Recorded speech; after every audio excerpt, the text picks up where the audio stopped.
नमस्कार, capital TV Uttar Pradesh पर किस्सा यूपी का देख रहे हैं आप। मैं हूं राधिका राज। एसआईआर का मुद्दा आजकल यूपी की सियासत का केंद्र बिंदु बन गया है। जब से चुनाव आयोग ने ये ऐलान किया है कि यूपी में भी एसआईआर होगा, तब से योगी सरकार और विपक्ष दोनों एक्टिव हो गए हैं। सीएम योगी की फोर्स लगातार बांग्लादेशी रोहिंग्या घुसपैठियों पर एक्शन ले रहे हैं। सीएम योगी ने 17 नगर निकायों में घुसपैठियों की पहचान करने, उनकी सूची बनाने और डिटेंशन सेंटर भेजने के निर्देश दिए हैं। लेकिन ये बात विपक्ष को नहीं पच रही है, क्योंकि घुसपैठियों में ज्यादातर नाम मुसलमानों के हैं। इसीलिए समाजवादी पार्टी के पेट में दर्द हो रहा है। अखिलेश यादव तो लगातार बयान दे रहे हैं कि सरकार वोटर के हक छीन रही है, हम ऐसा होने नहीं देंगे। वोट का अधिकार छीना तो आरक्षण भी खत्म होगा। और अब यही बवाल देखते हुए समाजवादी पार्टी के सांसद मोहिबुल्लाह नदवी का भी संसद में गुस्सा फूट गया। उन्होंने संसद में कहा कि मुसलमानों के अधिकार छीने जा रहे हैं, लग रहा है कि जिहाद करना पड़ेगा। उनके इस बयान से भी हड़कंप मचा हुआ है। ऐसे में सवाल उठ रहा है कि घुसपैठियों के नाम कटने से आखिर विपक्षियों के पेट में इतना दर्द क्यों हो रहा है। इसी पर चर्चा करने के लिए मेरे साथ स्टूडियो में मौजूद है कैपिटल टीवी के executive editor Rajiv Kumar. Sir, आपका बहुत बहुत स्वागत है। धन्यवाद। सर, एक तरफ घुसपैठियों को लेकर एक्शन ले रही है योगी सरकार, तो वही दूसरी तरफ अखिलेश यादव के पेट में दर्द क्यों हो रहा है? देखिए, अखिलेश यादव के ही पेट में दर्द होना चाहिए। राहुल गांधी के पेट में दर्द होगा, अखिलेश यादव का होगा, तेजस्वी यादव का होगा। दर्द तो इन्हीं लोगों के पेट में होगा, क्योंकि इन्होंने जिसकी पॉलिटिक्स की, उस पॉलिटिक्स करने वाले ग्रुप को ही परेशानी पैदा हो रही है। तो उसी के लिए जीते हैं, उसी के लिए मरते हैं, उसी के लिए ये गद्दी की लड़ाई लड़ते हैं, उसी को सुरक्षित रखने के लिए ये लोग उनसे वादे करते हैं। तो इनको दर्द तो उन्हीं के लिए होगी। इनको इस बात की खुशी नहीं है कि इस देश से घुसपैठिए बाहर फेंके जा रहे हैं। जो लंबे समय से मामला अटका हुआ था, 47 के बाद से ये बार बार इस बात का जिक्र हुआ कि इस देश का असली हकदार कौन है, इस देश में किसे रहना चाहिए, किसे इस देश को छोड़कर चले जाना चाहिए।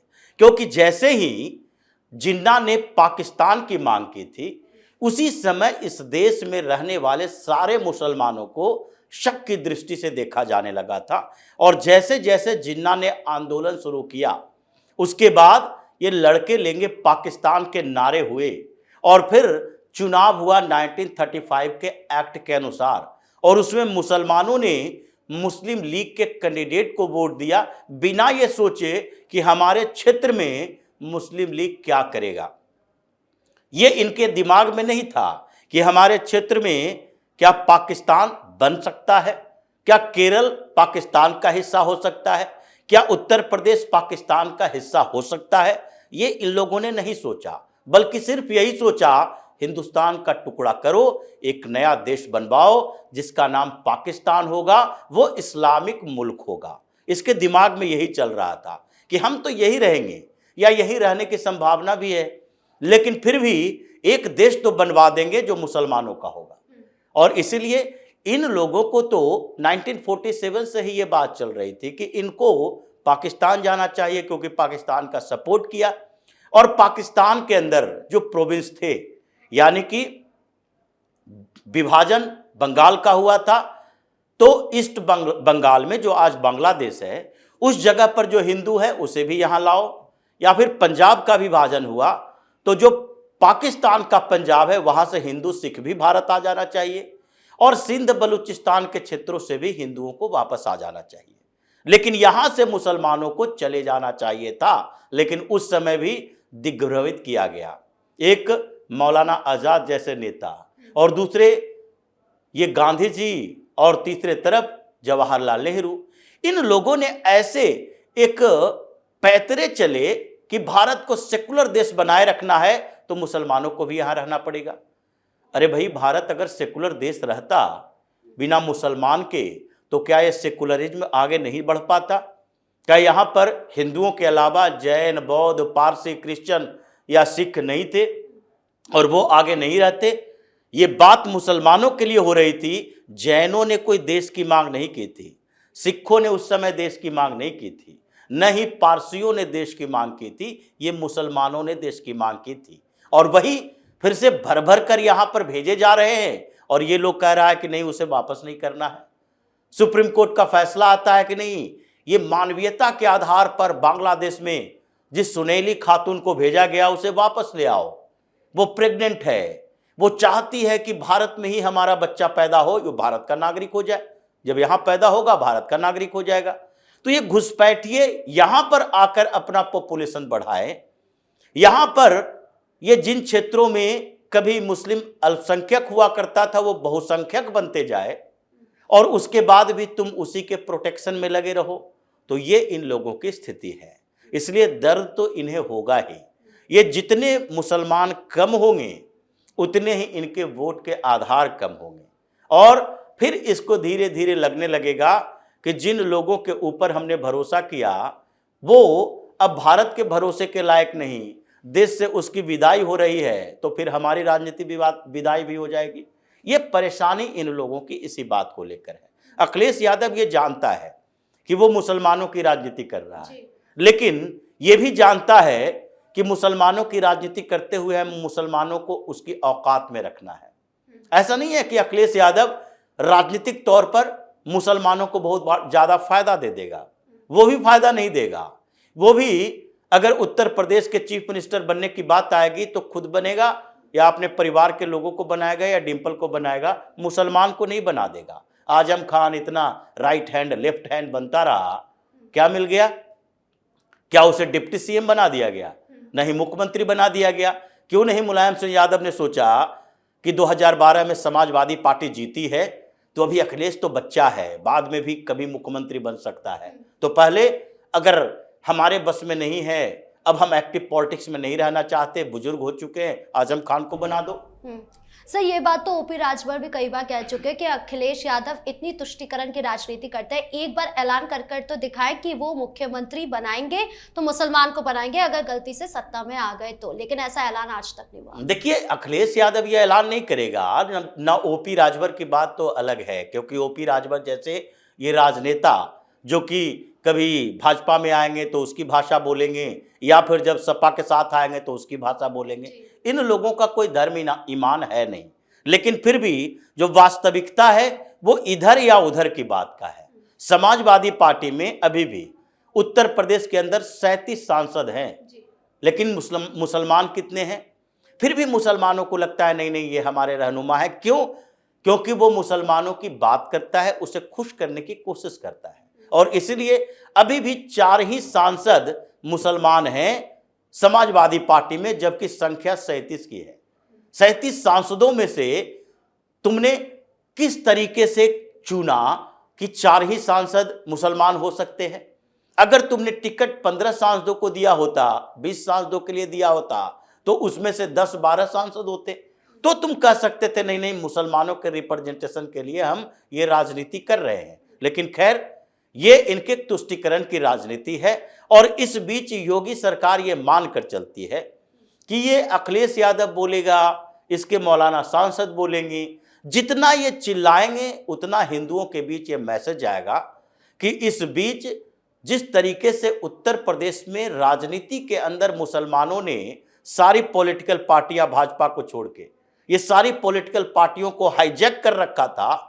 आज भी जितनी पॉलिटिकल पार्टियां हैं, चाहे आज आरएलडी भारतीय जनता पार्टी के साथ गठबंधन में है, लेकिन चौधरी अजीत सिंह से लेकर चौधरी चरण सिंह तक ये सारे लोग मुसलमानों की राजनीति करते थे। जाट मुस्लिम राजनीति, जाट मुस्लिम कम्बिनेशन, यही इनका पश्चिम उत्तर प्रदेश में रहता था। आज राजभर भारतीय जनता पार्टी के साथ है, कल होके वो भी मुसलमानों की राजनीति करेगा, इसके ऊपर भरोसा नहीं है। ये भारतीय जनता पार्टी या फिर उस तरफ के कौन कौन से लोग हैं, वो इन दोनों के बीच का संघर्ष है। तो इसीलिए योगी मानते हैं कि ये जितना चिल्लाएगा हिंदुओं का दिमाग उतना खुलेगा, वो सोचने पर मजबूर होंगे कि अब उत्तर प्रदेश की राजनीति की दिशा क्या होनी चाहिए, वो किस डायरेक्शन में चलेगा। और इसलिए ये 17 डिटेंशन कैंप, 17 मुस्लिम बहुल जिले, क्योंकि इन लोगों ने मुस्लिम बस्तियों की बात इसलिए की जाती है, वहां पर चेक इसलिए की जाती है, अगर बांग्लादेश से घुसपैठिया आता है या फिर म्यांमार से रोहिंग्या आता है